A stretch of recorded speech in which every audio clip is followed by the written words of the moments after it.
Hello everyone, this is 813 tarot और आज जो मैं रीडिंग करने जा रही हूँ उस रीडिंग का टॉपिक है कि आपके लव अफेयर में आपकी अपने पार्टनर से इतना झगड़ा क्यों होता रहता है। क्यों होता रहता है भाई? हैं? अच्छे बच्चे हर वक्त लड़ते थोड़ी रहते हैं, लेकिन अगर होती रहती है आप दोनों की लड़ाइयाँ तो फिर चलें देखते हैं इस रीडिंग में क्या आता है। तो ये जनरल रीडिंग है, सारे मैसेजेस आपके लिए नहीं है, लेकिन अगर आ जाए तो बहुत अच्छी बात है। अगर ना आए तो ज़बरदस्ती लड़ने के लिए इम्पोज मत कर लीजिएगा, ठीक है। और ये मत कहिएगा कि फलाना टैरो रीडर था, उसका मैंने देखा था और उन्होंने कहा था कि ये वजह है हमारे लड़ने की, तो आओ लड़ें।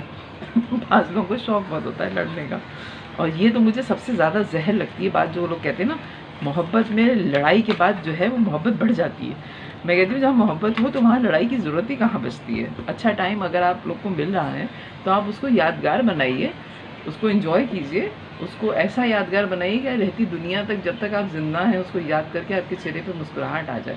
ना कि ये कि आप कहें दफ़ा करो, उससे ताल्लुक़ तो इतना बुरा था कि उसको याद करने की ज़रूरत ही नहीं है।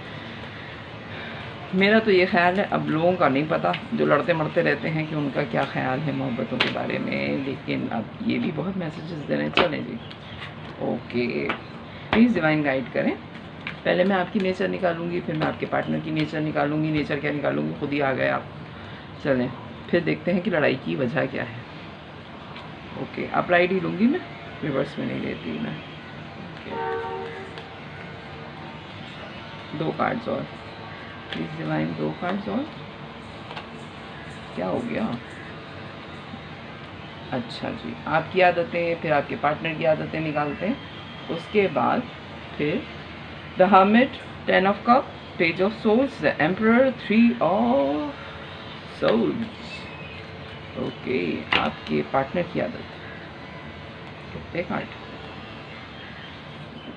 चलें ले ही लूँ मैं, अपने कार्ड अब निकल आए तो।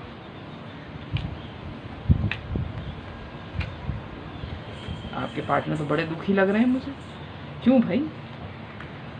अच्छा चलें, the wheel of Fortune, death, 4 of cup, chariot, 10 of swords, justice, star और सन। सूरज, सितारे, चांद रह गया। अच्छा जी, आपकी जो नेचर है, आप बहुत तन्हाई पसंद इंसान हैं, अपनी ही लाइट में रहने वाले इंसान, अपनी ही सोचों में रहने वाले इंसान। फैमिली की तरफ से बहुत साउंड हैं आप, लेकिन आपको लोगों पे शक करने की बीमारी है, लोगों को चेक करने की बीमारी है, और ये बीमारी ही कहूँगी मैं, ठीक है। मैं कोई शुगर कोटेड वो नहीं करूँगी रीडिंग, लेकिन आपको बीमारी है लोगों को चेक करने की। आपको किसी पे भी यकीन नहीं है, आप अपने बहन भाइयों तक पे यकीन नहीं करते। अच्छे खासे ज़िद्दी हैं, बॉसी हैं आप, हो सकता है किसी अच्छी पोस्ट पे हों। वक्त से पहले आप पे बहुत ज़्यादा जिम्मेदारियां डाली गई, जिसकी वजह से आपने हर आदमी को चेक करने की अपने अंदर ठान ली, क्योंकि आपके ऊपर जिम्मेदारियां इतनी पड़ गई थी कि अगर आप चेक ना करते तो आप कहीं के ना रहते, ठीक है।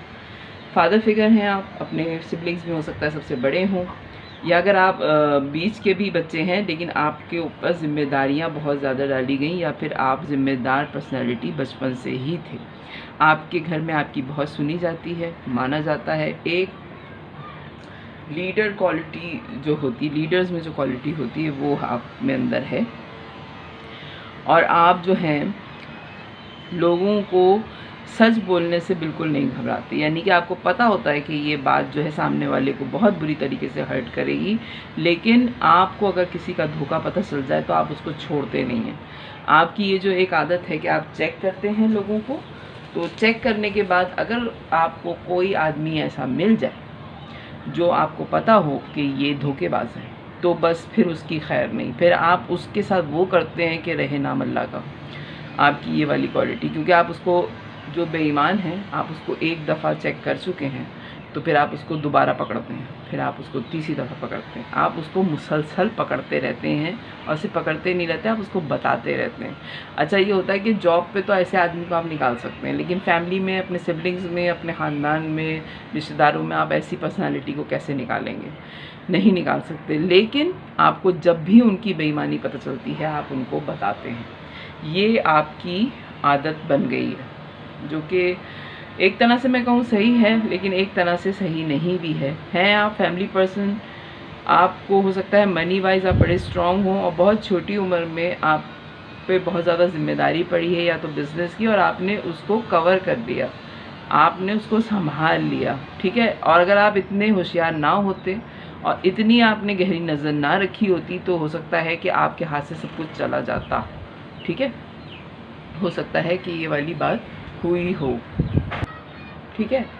अच्छा, जो आपके पार्टनर हैं, the wheel, death, 4 of cup, the chariot, 10 of swords. जो आपके पार्टनर हैं वो ऊपर वाले की तरफ से लिखे हुए थे आपके लिए, ठीक है। जो भी आपके पार्टनर हैं, लव अफेयर में हैं आप या आपका मैरिज पार्टनर है, दोनों के लिए मैं रीडिंग करूँगी, सिर्फ लव रिलेशन के लिए नहीं है, आपके पार्टनर के लिए ये क्यों होते हैं आपके इतने झगड़े।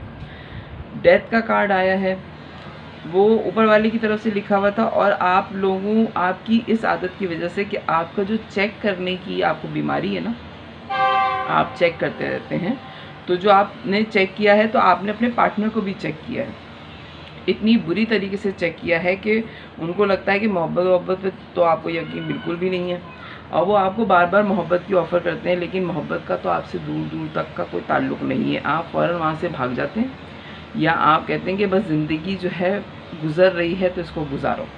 ये जो आपकी आदत है ना, कि आपके पार्टनर हो सकता है बड़े रोमांटिक हों और आप में वो कहते हैं ना, रोमांस की एक हड्डी नहीं है आपके अंदर, बहुत प्रैक्टिकल इंसान हैं आप, और हो सकता है कि आपके पार्टनर जो हैं वो आपसे एज में बहुत कम हों। मुझे जो है बहुत ही इनमेच्योर पर्सनालिटी लग रही है जो आपके पार्टनर की है, और आप एक्स्ट्रा ऑर्डिनरी मैच्योर इंसान लग रहे हैं। एक तो होता ये है, हमारे यहाँ सब कॉन्टिनेंट में, एशिया में ख़ुसूसी तौर पे मैं तो ये बोलूँगी कि पाकिस्तान और हिंदुस्तान में ये होता है कि मैरिज के वक्त जो है वो एज डिफरेंस काउंट ही नहीं होता, कि एज डिफरेंस है तो इनकी कैसे बनेगी, ठीक है। लेकिन बाज़ दफ़ा ये देखा गया है कि एज डिफरेंस होने के बावजूद बन जाती है लोगों की, लेकिन हमारे यहाँ तो एज को काउंट ही नहीं करते ना। तो आपके जो पार्टनर हैं वो काफ़ी जो है इनमेच्योर किस्म की पर्सनालिटी लग रही है उनकी ना, कि उनको लवी डवी टाइप का पार्टनर चाहिए था, और आप बिल्कुल ऐसे नहीं हैं। ये बात उनको बहुत हर्ट करती है, बहुत तकलीफ़ दी आपके पार्टनर को इस बात ने, और वो ऊपर वाले से इंसाफ मांगते हैं इस चीज़ के लिए, ठीक है। हीलर हैं वो, हालांकि आपकी ज़िंदगी में पैसे की कोई कमी नहीं है, आप उनका बहुत ज़्यादा ख्याल भी रखते हैं, लेकिन आपकी ये जो प्रैक्टिकल पर्सनालिटी है ना, इसने आपके पार्टनर को उस जगह जहाँ पहुँचा दिया है कि वहाँ लगता है कि मौत ज़्यादा बेहतर थी इस ज़िंदगी से, ठीक है। ये वाली सिचुएशन है। हालांकि उनको क्लैरिटी पता है कि आपको इस रिलेशनशिप में उनको बड़ी क्लैरिटी है कि आप किसी और चक्कर में नहीं हैं, आपको कोई और पसंद नहीं है, आप किसी यानी कि आपकी तरफ से वो बहुत बेफिक्र हैं कि आपका किसी से कोई अफेयर नहीं है, थर्ड पार्टी मौजूद नहीं है, लेकिन आपकी पर्सनैलिटी ही इतनी सख्त मिजाज है कि वो आपके साथ जो है वो क्या कह सकते हैं उसको, कंफर्टेबल फील नहीं करते। ओके, प्लीज़ डिवाइन गाइड करें 2 कार्ड्स और, ये 5-6 कार्ड्स तो खुद ही आ गए थे। टावर, ओके, मुझे बड़ी strong 2 of pentacles, okay,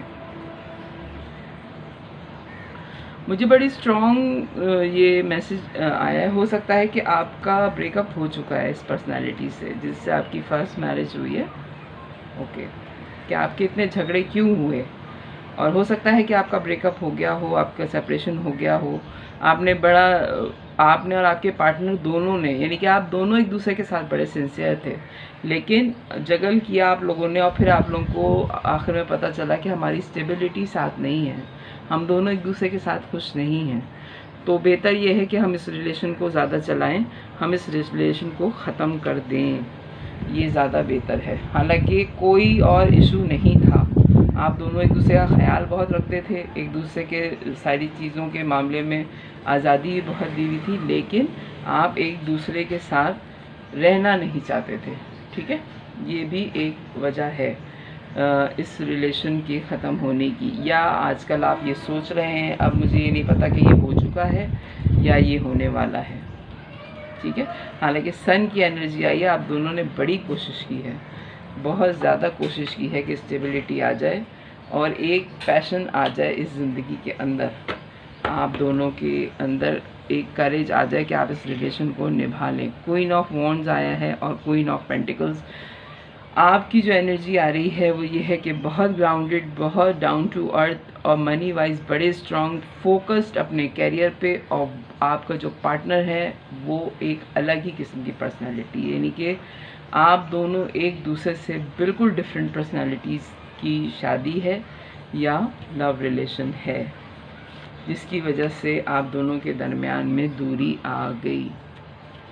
please divine guide करें कि झगड़े की वजह क्या बनती है इन दोनों के दरमियान में। कोई क्या कहते हैं उसको, एडवाइस मेरे व्यूअर के लिए, क्या करें वो कि थोड़ा बेहतर हो जाए रिलेशन अगर अभी तक है। Moon, okay, 10 of wands, 8 of swords, okay, 7 of swords और 5 ऑफ swords। कोई बेहतरी आपको नज़र नहीं आ रही इस रिलेशन को रखने में।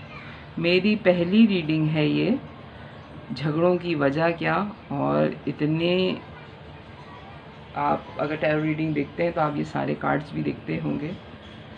आपको लगता है कि बहुत बुरी तरीके से आपको धोखा दिया गया है, सारी चीज़ें हिडन हैं, गुस्से के आपके पार्टनर बहुत ज़्यादा तेज़ हैं और बोलते कुछ नहीं हैं, बहुत बर्डनाइज कर दिया उन्होंने आपको इस रिलेशन में। आप इस ताल्लुक़ में अपने आप को फंसा हुआ महसूस करते हैं, क्योंकि हर हाल में आप ज़िंदगी आगे चलाने वाले इंसान हैं, लेकिन जब से आपका ये रिलेशन है तब से आपको लगता है कि ज़िंदगी में आपको बांध के खड़ा कर दिया गया है तलवारों के बीच में ना, जैसे इस कार्ड्स में आ रहा है।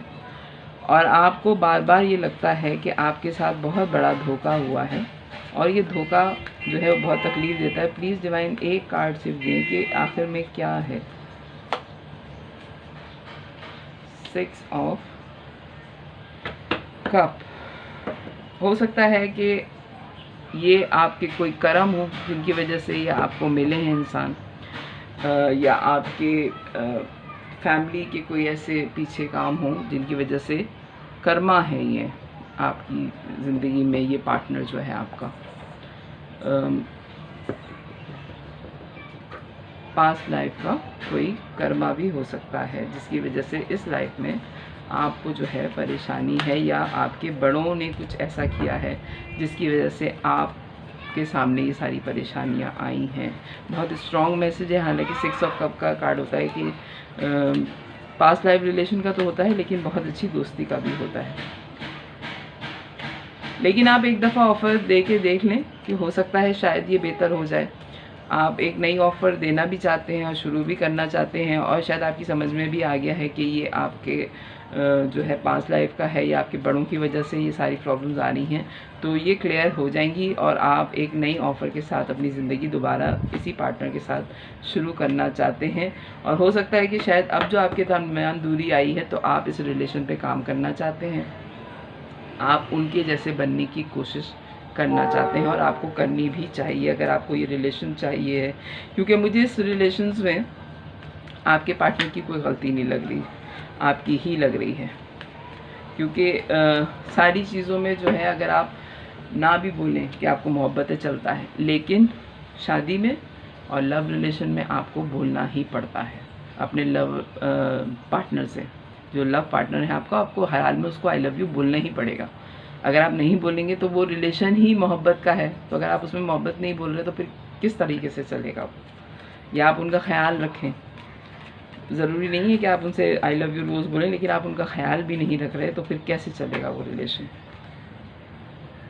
ये वाली चीज़ है ना, सारे कार्ड्स सही। ओके, आपके पार्टनर के लिए क्या एडवाइस आ रही है? Hierophant, 5 of pentacles, 4 of swords, 8 of pentacles, 9 of pentacles, bottom of the deck आया है एस ऑफ वॉन्ड्स। आपके पार्टनर हर हाल में ये शादी निभाना चाहते हैं, इसी वजह से वो कुछ बोल नहीं रहे, इसीलिए वो आपसे कोई शिकायत नहीं करते। वो आपने उनको जिस बुरे तरीके से जो है इमोशनली आपने उनको डिटैच किया हुआ है ना अपने आप से, वो रेस्टिंग पोजीशन में चले गए कि ठीक है, ज़िंदगी अगर इसके इस तरह गुजारनी है तो ऐसे ही ठीक। वो इस रिलेशन पे काम करना चाहते हैं और इंडिपेंडेंट होना चाहते हैं। उन्होंने अपना सारा फोकस जो है वो अपने कैरियर पे लगा लिया है। मैं ये कहूँगी कि आपका पार्टनर जो है वो बहुत ही समझदार है। उसने लड़ने मरने के बजाय उसने ये सोच लिया कि शादी जो है, मैं बार बार यही कहती हूँ कि शादी जो है वो ज़िंदगी का एक पार्ट है, आपकी पूरी ज़िंदगी नहीं है। लोग और हमारे यहाँ खुसूसी तौर पे बच्चियों को और बच्चों को ये सिखाया जाता है कि जो कुछ करना है वो शादी के बाद करना, जो कुछ करना है वो शादी के बाद करना। और शादी के बाद जब उनको वैसा पार्टनर नहीं मिलता तो फिर वो बड़े ही मायूस हो जाते हैं अपनी ज़िंदगी से। अब हम क्या करें, हमने तो सब कुछ शादी के बाद ही करना था। तो ज़िंदगी भी नहीं जीने देते माँ बाप। यानी कि अगर बच्चे कहीं घूमने का कहें, यानी कि अपने ही मुल्क में किसी दूसरे शहर में जाने का बोलें, तो कहते हैं भाई शादी के बाद जाना, अपने शौहर के साथ जाना या अपनी बीवी के साथ जाना, ये होता है हमारे यहाँ ना। तो ये कॉन्सेप्ट जो है ये कौन चेंज करेगा, ये हम ही चेंज करेंगे ना। हम आज़ादी देंगे जब वो अपने पार्टनर के बगैर ज़िंदगी गुजार लेंगे, तो उनको भी पता चलेगा कि शादी सिर्फ ज़िंदगी का एक हिस्सा है, ज़िंदगी नहीं है। तो आपके पार्टनर मुझे काफ़ी समझदार लग रहे हैं बनिस्बत आपकी खामोशी को उन्होंने अपने कैरियर की तरफ लगा दिया और ध्यान सारा अपने कैरियर की तरफ लगा दिया। अब वो अपने इंडिपेंडेंट होने के बारे में सोच रहे हैं और वो शायद हो भी जाएं, और बहुत पैशनेट हैं वो इस बारे में कि ये रिलेशन सही हो जाएगा। आप लोगों के झगड़े जो खामोश झगड़े लग रहे हैं मुझे, यानी कि कोई ऐसी मार कुटाई और चीखम चिल्लाई वाला आप लोगों का झगड़ा नहीं है। आप लोग बड़े ही समझदार किस्म के दो इंसान हैं जो खामोशी से लड़ रहे हैं एक दूसरे से। आवाज़ें नहीं हैं लेकिन आप लोग लड़ रहे हैं। ये बड़ी अजीब किस्म की लड़ाई होती है जिसमें खामोशी में लड़ा जाए, शोर ना हो जिसके अंदर। लेकिन आप दोनों पैशनेट हैं और आपके पार्टनर तो बहुत ज़्यादा पैशनेट हैं कि वो इस रिलेशन को संभाल लेंगे। वक्त गुजरेगा तो आप उनको समझ जाएंगे और वो आपको समझ जाएंगे। ठीक है, तो ये है आपकी रीडिंग। अगर पसंद आए तो मेरे चैनल को लाइक कीजिएगा, सब्सक्राइब कीजिएगा, फैमिली और फ्रेंड्स में शेयर कीजिएगा। बाय।